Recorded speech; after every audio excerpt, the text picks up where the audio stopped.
Well, I think that Polish theatre, that's something really special.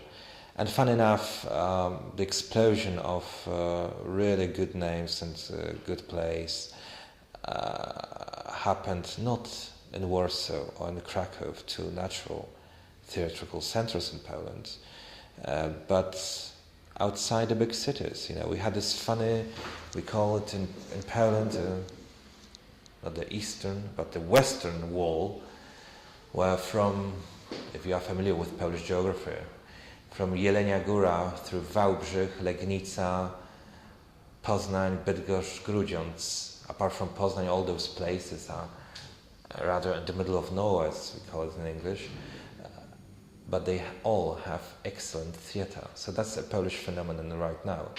There's also literary stage, which I think is changing, and we have some names which are quite interested.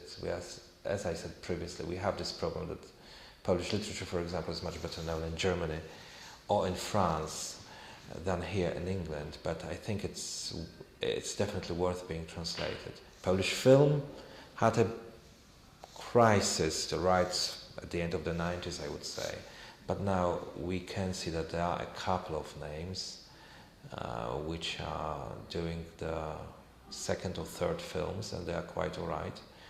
And big old directors came back, like Skolimowski, after so many years of absence. So that's absolutely, well, I wouldn't say fantastic, but it's getting better and better. And that's why, well, as a cultural bureaucrat, I have to say that we managed to set up some institutions which finally are really helpful. And I think that the biggest success story is the Polish, it's not called the Polish, Institute of Book, whose main mission is to promote Polish literature abroad. We are talking right when there is London Book Fair, so we have quite a lot of Polish publishers here and people from the Books Institute in Krakow. And they all admit that the worst possible market for Polish, or generally speaking foreign literature, is the UK and the United States. So, but this institution was very successful everywhere in the world. So I would reckon that 90% of the translations of Polish literature was possible thanks to the Book Institute in Krakow. We have also the state-owned Institute of Film and the Institute of Theatre, and they, as you can guess, after the names, are dedicated to promoting Polish film and theatre, and that's getting quite alright as well. And really, believe me, that we didn't have such dedicated institutions before. I mean, I'm not even talking about the communist time, because that's obvious. Everything was politicized, but after 1989 we are steadily, but I think really we are very keen to change the system of promoting Polish culture abroad, and even Polish institutes, which are, as I said before, part of the Polish Ministry of Foreign Affairs. They went through a real revolution. What can I tell you?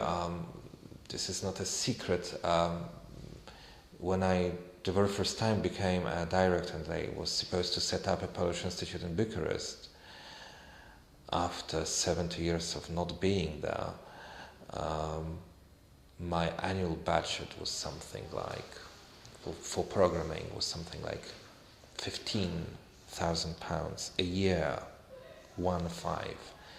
Now our budget this year of the Polish Cultural Institute in London for programming is £400,000, and that's not bad in comparison to other European institutes. We are at the beginning of the democratic period. We were really well behind, at that time, Czechoslovakia, Hungary, and other Eastern European countries. Now I would claim that we are rather the avant-garde of the Central Europe in terms of promoting our own culture abroad. And we are a rather major player. Of course, we don't have this special force like Goethe Institute or French Institute. Special force, I mean the language. Our language is not a universal language. But in terms of promoting culture per se, we are doing quite well, I believe.